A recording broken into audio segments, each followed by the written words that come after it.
Hey everybody, welcome back to the channel. We have another piece of tech for review today. Stick around. Hey, how's it going? It's Firefighter Pete here. Now listen, I've posted a couple videos here on my channel regarding technology that can be mounted on the bike. And right now on my bike, I've got the Garmin Zumo, which is a really good GPS, but it is kind of limited on what it can do as opposed to a smart Play or smart device. Again, have a few channels from some Apple Android CarPlay devices that happen, and I had a manufacturer just contact me to do a unpaid product review on their unit. Let me show it to you. Hey Duke, what are you doing, buddy? We're gonna review some technology, yes we are. So I apologize if I'm not pronouncing this right, but I am not sure how to pronounce it. Aoocci? We're gonna say that this is the C6, how about that? Again, reviewed a few of these on my channel and I have mixed opinions about them. They all seem to be made very similarly until I open this one. And this unit adds a very important feature that I actually think is essential in the world we live in today.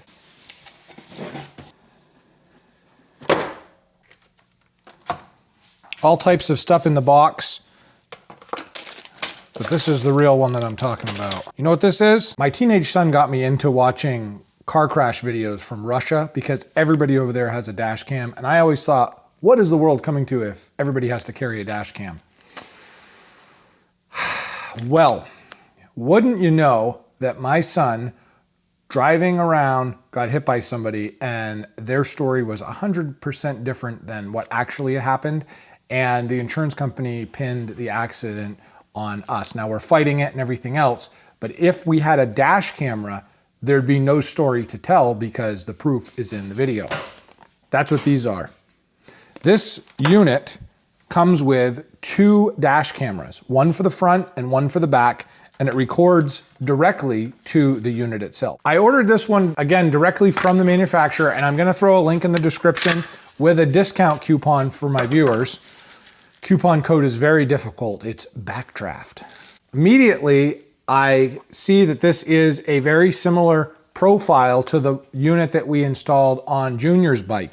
I happen to have one of the other ones I've reviewed, and this is more of a slimmed down version, although it is the same width almost, but it's a little bit smaller in this form factor. And that's not a bad thing, and I'm gonna show you why when we get this on the bike. But Aoocci, Luigi Mario?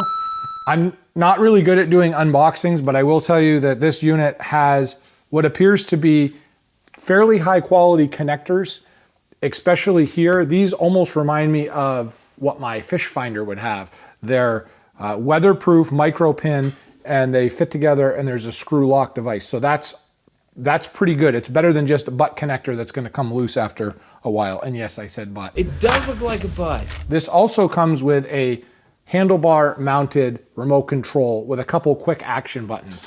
It looks like, hey, I'm trying to film a video over here. This looks like these buttons will control a camera function, a GPS return button. I'm not exactly sure what that is.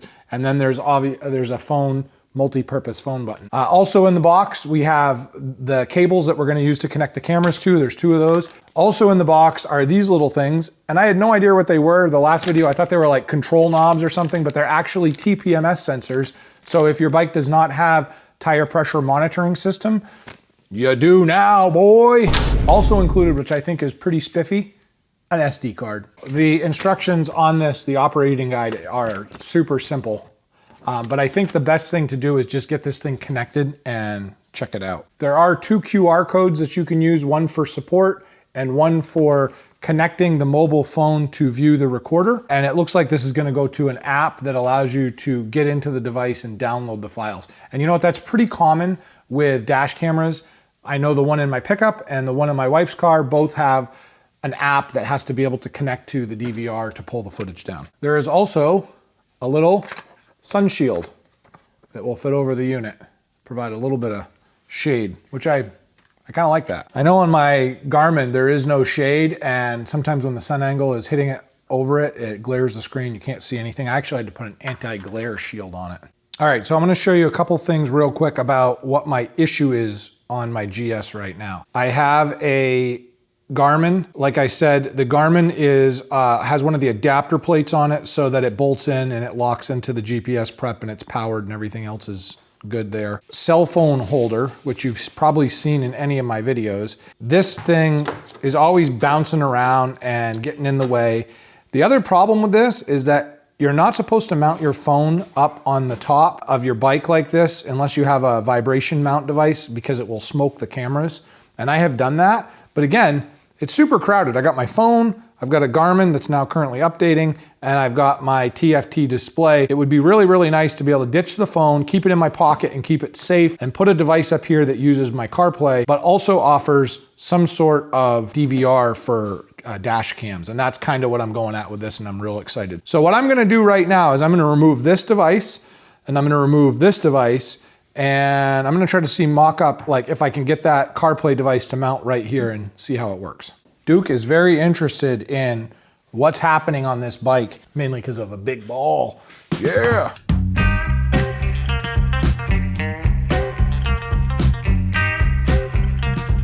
So before we get over to the motorcycle to install this, I just want to get this device ready, and honestly, the instructions for this are a little difficult because it basically shows you a diagram of how to hook it up, a few precautions such as not connecting it directly to the battery. You can only hook cameras up from their thing, and motorcycle mounts without a designated installation location. You can buy a bracket specifically for the bike. When you're getting this ready to go, you're gonna have a few of these screws. I'm putting a little bit of blue Loctite on them because this thing is gonna be bouncing around. There's 4 of them that go into the base of this. This is a security Torx bit, so it makes it really difficult for people to pull this off your bike. Then there's a little bracket that goes on the bottom here with 2 small, very small Phillips head screws, and there's an included screwdriver. And this is where your SD card goes in. So we're gonna go ahead and put that in there. Looks like I got this all set. I'm leaving the cover on until I get this installed. Let's go over to the bike. There is one issue that I'm gonna run into, and this is probably just specific to a BMW GS, but you'll face this issue as well. The power leads for this unit are positive and negative, and as soon as you put power to it, the unit powers up, and that becomes an issue because you don't want this on 24/7 when you're not riding. So you have to tap into the accessory side of your power system, and that could be quite tricky to try to find an ignition on wire somewhere. I've gone ahead and mounted this right up on here. Let me show you. I'll throw a link in the description for this ball mount.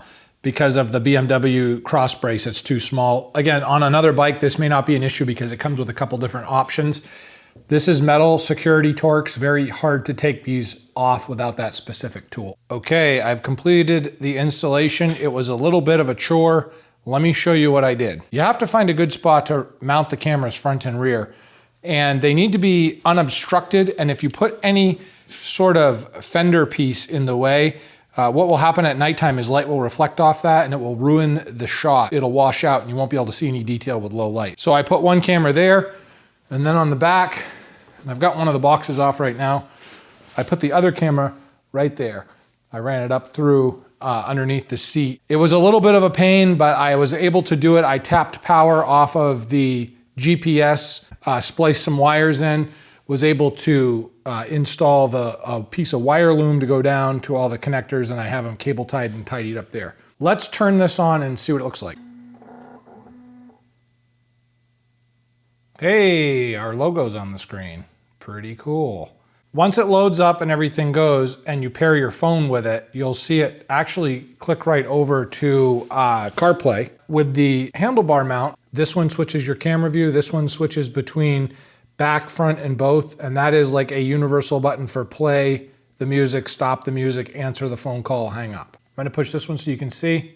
Now, there's some lines on this, and I thought originally it was a camera that was bad, but actually it's my shop lighting. As you can see, the lines go away. That probably is those LED shop lights that I installed. Sometimes they mess with cameras. So we've got this.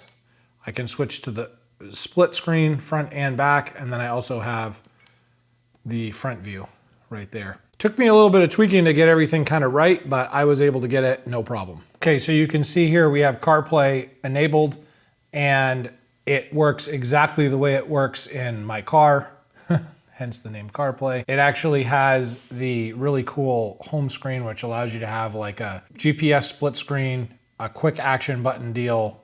With the lights off and you can see the CarPlay screen going, it actually is really nice. It has all the features of CarPlay, and it has the ability for you to go back to the splash screen for the cameras, quick switch. It remembers where you were.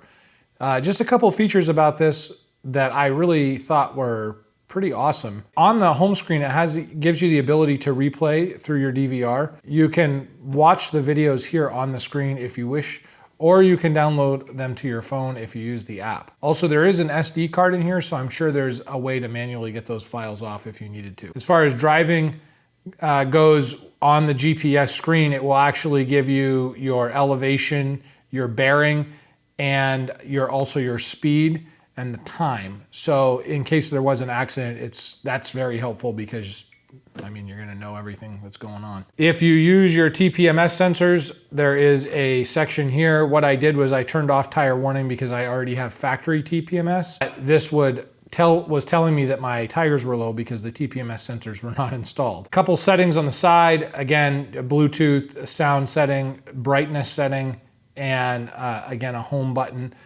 There's really not a lot of technical stuff on this that you have to really worry about. It's pretty straightforward, and it seems to be really responsive on how quickly I can switch through things. There's also a superimposed little button there that allows you to get to settings as well if you wanted to get home or go back to your camera or anything else like that.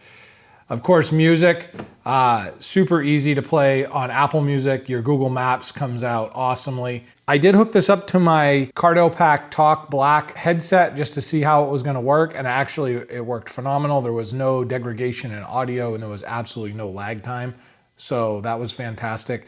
And we can have that home screen again for quick touch if I want to. All in all, I'm pretty happy. I'm really happy to be able to get some sort of dash camera set up front and back for the motorcycle. I will throw a link down in the description. My subscribers get a pretty hefty discount on this. I believe it's 22%. It's not hard to install, so don't get overly nervous about the installation. It really is plug and play. It just takes you a minute to run the wires if you want it to look nice, and also to get power. I think that about wraps it up for this episode, and I hope to see you again. And as always, ride safe.